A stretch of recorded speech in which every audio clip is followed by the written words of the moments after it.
उत्तर प्रदेश के बरेली में एक भांजे ने अपनी मामी के साथ प्रेम संबंधों के चलते अपनी मामी के साथ ही मिलकर अपने मामा को मौत के घाट उतार दिया और इस हत्या को दुर्घटना दिखाने के लिए एक ऐसा प्लान बनाया जिससे कि कोई भी उस पर शक नहीं कर पाता। लेकिन दोस्तों, जब उस व्यक्ति की पोस्टमार्टम रिपोर्ट आती है तो दोस्तों इस पूरे मामले का खुलासा हो जाता है। दरअसल दोस्तों, यह जो सच्ची घटना यह बरेली के शाही थाना के अंतर्गत आने वाली है और इसी थाने के अंतर्गत एक व्यक्ति जिसका नाम हरपाल होता है, जो कि पिकअप गाड़ी चलाकर अपने परिवार का भरण पोषण किया करता था। दोस्तों, कैलाश की पत्नी का नाम ममता था और उसके 2 बच्चे भी थे, जिसके चलते हरपाल अपने परिवार को देखकर काफी खुश भी होता था और उनके लिए जो वह उससे बन पड़ता था वह सब कुछ करता था। अब दोस्तों, हरपाल जो था वह जब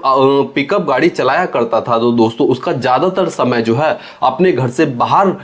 लगा करता था और इसी के चलते अक्सर वह अपने एक भांजा जिसका नाम कैलाश होता है उसे कहता था कि अगर तुम्हारी मामी किसी काम के लिए तुमसे बोले या उन्हें कोई काम हो तो उनका तुम ध्यान रखना। और कैलाश भी जो होता है वह भी अपने मामा की इस बात के लिए मान जाता है। अब दोस्तों, जब कैलाश का हरपाल के घर पर आना जाना हो जाता है तो दोस्तों हरपाल तो घर पर हुआ नहीं करता था। अब कैलाश और जो उसकी मामी ममता होती है, इन दोनों के बीच धीरे धीरे बात होनी शुरू होती है और बातों का यह सिलसिला कब प्रेम संबंधों में बदल जाता है इन दोनों को पता ही नहीं चलता है और बहुत ही जल्द ये दोनों जो है अवैध संबंध में आ जाते हैं। अब दोस्तों होता यह है कि हरपाल जब एक दिन अपनी गाड़ी चलाकर जब अचानक अपने घर पर पहुंचता है तो और जैसे ही वह अपने घर के अंदर एंटर होता है तो वह देखता है कि कैलाश और जो उसकी पत्नी ममता है वह जो है कुछ आपत्तिजनक स्थिति में है और इसी के चलते वह अपने भांजे को तो घर से भगा देता है और अपनी पत्नी के साथ जो है वह काफी जो है मारपीट करता है और इसके बाद वह अपनी पत्नी को समझाता है कि अब तुम्हारे 2 बच्चे हैं और तुम्हारी शादी को भी जो है काफी साल हो चुके हैं, तो तुम इन हरकतों को मत करो और जो तुमने अब तक किया है मैं उन सभी गुनाह को जो है माफ कर दूंगा। अब आगे से तुम जो है इस कैलाश नाम के जो कि हमारा भांजा है इसके साथ जो है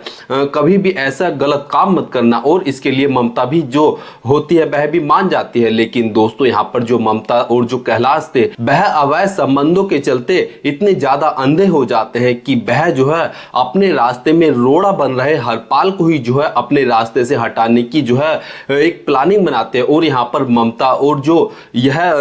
कैलाश होता है यह मिलकर जो है एक प्लानिंग के तहत जो कैलाश था वह अपने दोस्तों के साथ मिलकर जो है 8 सितंबर 2025 को अपने मामा हरपाल के पास कॉल करता है और उनसे कहता है कि मामा मुझसे गलती हो गई है और आगे से कभी ऐसा नहीं होगा और अनजाने में मुझसे ऐसी गलती हुई है। और हरपाल से कहता है कि मामा आज क्यों ना हम बैठकर शराब पीते हैं। और इसके लिए हरपाल जो होता है वह भी अपने भांजे कैलाश की बातों में आ जाता है और ये सब मिलकर जो है जो कैलाश था और जो उसके दोस्त थे ये सब मिलकर हरपाल को काफी ज्यादा शराब पिलाते हैं। और जब हरपाल नशे में धुत हो जाता है तो उसका गला घोटकर हत्या कर दी जाती है और इस हत्या को छुपाने के लिए हरपाल की लाश को जो है उसी की पिकअप गाड़ी में रखकर जो है सड़क किनारे एक खाई में गिर दिया जाता है ताकि दोस्तों सबको यही लगे कि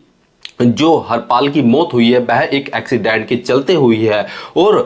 कोई भी उन पर जो है इस तरीके का शक ना करे कि उसी हरपाल की किसी ने हत्या की है। लेकिन दोस्तों जब पुलिस को इस पूरे घटनाक्रम की सूचना मिलती है तो पुलिस जो होती है वह हरपाल की डेड बॉडी को पोस्टमार्टम के लिए भेज देती है और शुरुआत में पुलिस जो थी वह इसे दुर्घटना मानकर ही एक एक्सीडेंट मानकर ही जो है इस केस को पंजीकृत करती है। लेकिन दोस्तों जब पोस्टमार्टम की रिपोर्ट आती है तो पुलिस वालों का माथा ठनकता है क्योंकि दोस्तों पोस्टमार्टम रिपोर्ट में जो है हरपाल की हत्या होने की पुष्टि हुई थी क्योंकि उसकी गला दबाकर हत्या हुई थी। तो यहाँ पर दोस्तों पुलिस वाले जो होते हैं वह इस पूरे मामले की जो है बारीकी के साथ जांच पड़ताल करना शुरू कर देते हैं। साथ ही साथ पुलिस वाले जो होते हैं जो हरपाल का फोन होता है जो उसकी पत्नी ममता का फोन होता है उन्हें भी जो है उनकी लोकेशन ट्रेस करते हैं, उनकी कॉल डिटेल जो है चेक करते हैं। साथ ही साथ पुलिस वाले जो है अपनी टेक्निकल टीम जो होती है उनका जो है है मदद लेते हैं और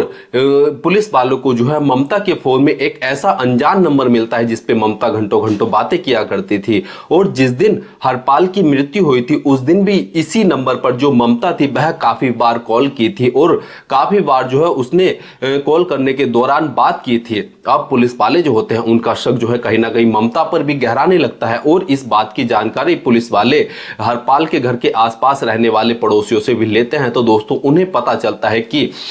जो ममता है उसका प्रेम संबंध जो है एक कैलाश नाम के लड़के से, जो कि उसी का भांजा लगता है, उसके साथ चल रहा था और इसी के चलते हरपाल व ममता के बीच में वाद विवाद होता था और इसी के चलते शायद हो सकता है कि हरपाल की हत्या हुई है। अब पुलिस वाले इस कैलाश नाम के लड़के को और जो ममता होती है इसे अपनी हिरासत में लेकर जब इनसे गहनता के साथ अपने तरीके से पूछताछ करते हैं तो दोस्तों दोनों ही तोता मैना की तरह जो है पुलिस को सब कुछ सच सच बता देते हैं। और इस तरह से पुलिस वाले जो होते हैं बहुत ही चालाकी के साथ इन हत्यारों को, जिसमें कि कैलाश व उसके दोस्त शामिल होते हैं और इस पूरी हत्या में जो है ममता ने भी कैलाश का साथ दिया होता है, तो इन सभी को जो है पुलिस वाले गिरफ्तार करते हैं और इन्हें जल्द से जल्द कोर्ट में पेश किया जाएगा जहां से इनको जेल भेज दिया जाएगा। लेकिन दोस्तों आजकल के जो रिश्ते हैं इन पर कैसे भरोसा किया जाए जब एक भांजा ही अपनी मामी के साथ जो है इस तरीके से गलत अवैध संबंधों में आ जाता है और इसी के चलते भांजा जो होता है वह अपने मामा की जो है हत्या कर देता है और इस हत्या को इस तरीके से